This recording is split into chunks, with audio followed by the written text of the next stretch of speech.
Ban pen kre iglap jing don kam ke bakongsan na kebentah ke jingya kun ke kelam COVID-19. Haka arpu tarik ujeliu ki bor ke nongpok civil hospital kilayo da kawai ke oxygen generation plan ke balak ban pen mi oxygen gombasi sepaksan paulitar haka shiminit. Yakni ke oxygen plan lawan ban plia da ubah ALHEC umenteri ke tenat ke kot ke kya ke jela Meghalaya. Laban kedau hang ni bayakan ke oxygen generation plan lamang kerpang lengba ke embassy jengkeri Japan bat ke UNDP ya ke balabo nongpok civil hospital hatura bat kumjo hajowai. Hagani kesni lay don lang UDHSMI Dr. Amanwar UMLA ke nongpok uba Amiral Bonsim ka Deputy Commissioner ke Distrik Riboy ikong RM Korba District Medical and Health Officer Dr. M. Mauri Medical Superintendent ke hospital Dr. P.N. Khan ka Project Officer jong ke UNDP ikong Kamlen Warzri bat kiwei-kiwei. Habakran ke kesni uba ALHEC ulapan pau ke jingkemen balala ban plia bat pen urlong ya ke jingdon kam ke bakongsan ke balak ban penbit penbiang ya ke jingdon kam oksigen na ke bentaki nongpang ha ke jaga sumar. Ulapan pau ke jing sengungu iki bor ke embassy jeng ke Japan lembat ke UNDP ki beli jingai halor ke jingdon kam ke bakongsan ha ke balak ban pen kre ru ya ke jing kon na ke benta ke jinglen shop jong ke kelam COVID-19. Show ulapan pau bagi sorkar jela kerana penstet gikam ke bedai bat kejing pendap ke jaka sumar ke bakerpang ke nongpang COVID-19 dan ke COVID hospital bat kumbalong hakan ke distrik Riboy sian on salak ban plia bat pentrai kamno ya ke maternity and child hospital ke badan umran bat kuah open pau ke jing sungu ke pon alor ke oxygen plan ke ni open plia ke skip lembar administration Sagawi ke masuk penat tolong kedisian kia jombi kongkurba DC mentai dan DCO MS Dr. Paul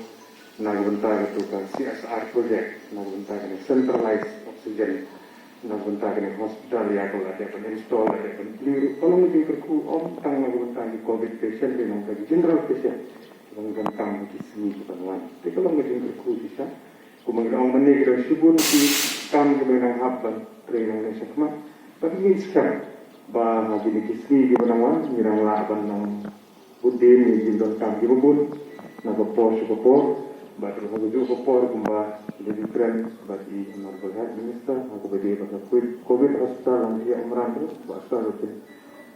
simple apa cek dari itu kunjung sebenarnya ni nak health engineering itu kasalah nang bangin posisi ni jadi hamtam bangin perfect pemulai ini betul dia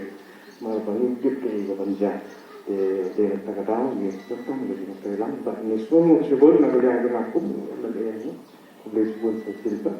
mereka ni di sini ada di lantaran ini dengan oksigen plan yang sifat kumju itu di jindal kan di bubun di bawah ada hospital yang dan haji di sini buat sedang lah bagapur belum bakodor ada kata kalau dari tingkai bagapur ia kali di kalong ke dipuset ke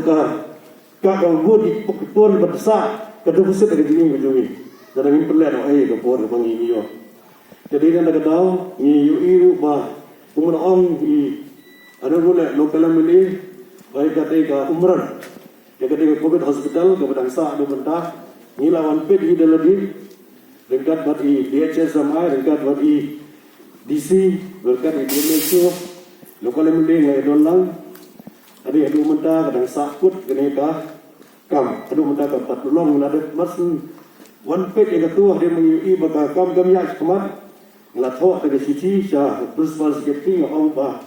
jadi berpersep ini kam kenang bah apa riboy di UI baka ni ka yang di pagru pada nang priang naga sini sini de na banyo bad ai di da pernah tu belet stage long di hidup di pag di bakam lala penyembuh no penyeda hang kai COVID hospital ba ilatmu ban pleno ang kay pumuran. Jadi begini ikam rekan-rekan bagi jindon yang DC dengan ya si kemat bagi nang lawan pendek kam aku buat mobil.